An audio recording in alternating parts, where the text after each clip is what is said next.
भारत की जनता आजकल इतनी भूखी है कि खाने को धोखा भी खा लेती है। आम आदमी आज हवाई चप्पल पहन के हवाई जहाज नहीं चल रहा, आम आदमी हवाई चप्पल बेच के हवाई जहाज चल रहा है। एक एक डोमेस्टिक फ्लाइट उसकी राउंड ट्रिप की टिकट 20 से 30 हजार में बिक रही है। इनके बुलडोजर के चलते मैडम भारत के लोग सवाल पूछना भूल गए। नए भारत में आजकल ट्रेन पटरी के ऊपर कम और पटरी के बाहर ज्यादा चलती है।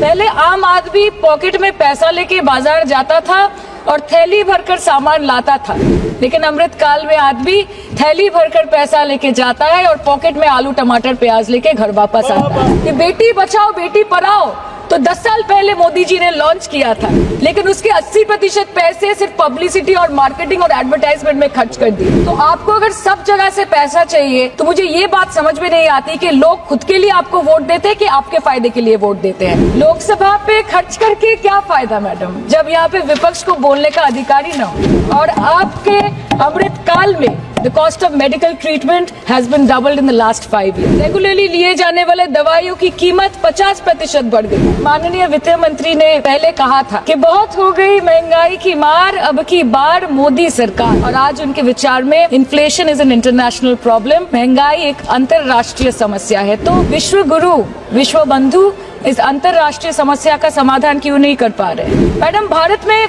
एक मिडिल क्लास जो 1 साल पहले एक वेजिटेरियन थाली 100 रुपए में खाता था, आज वही वेजिटेरियन थाली 152 रुपए की हो गई। टमाटर की कीमत 247% बढ़ गई, आलू की कीमत 180%, लहसुन 128% और तेल नमक आटा मैदा 18%। आज आपके उधार की वजह से हर हिंदुस्तानी पर 1.25 लाख का बोझ चढ़ गया और आप उनकी मजबूरी को अपनी ताकत समझते हैं। बंगाल में ऑल इंडिया तृणमूल कांग्रेस की प्रदेश युवा अध्यक्ष होने के नाते मुझे हर दिन कई नौजवानों से बात करनी पड़ती है। वो मुझे ये पूछते हैं कि मोदी जी ने हर साल 2 करोड़ नौकरी का वादा किया था, अर्थात 10 साल में 20 करोड़ नौकरी। उन नौकरियों का क्या हुआ, उन वादे का क्या हुआ? मैं बस उन्हें यही कह पाती हूँ कि पत्ते तो झड़ते हैं उठाता है कोई कोई, वादे तो सभी करते हैं निभाता है कोई कोई। प्रधानमंत्री जी बोलते हैं सबका साथ सबका विकास सबका विश्वास। अगर ऐसा ही है तो भारत के लोग आज देश छोड़ के क्यों जा रहे हैं?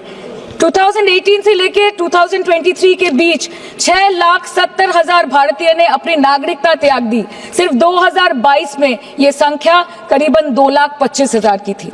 मोदी जी कहते हैं कि वो सबके साथ है, मगर ये आंकड़े बोलते हैं जो सबका होता है वो किसी का नहीं होता। और बंगाल के साथ तो कुछ अलग ही रिश्ता है इनका। The relationship is that of quid pro को। बंगाल में सिर्फ दीदी है तो मुमकिन है, ठुकरा के मेरा प्यार मेरा इंतकाम देखेगी। मतलब वोट है तो नोट है और वोट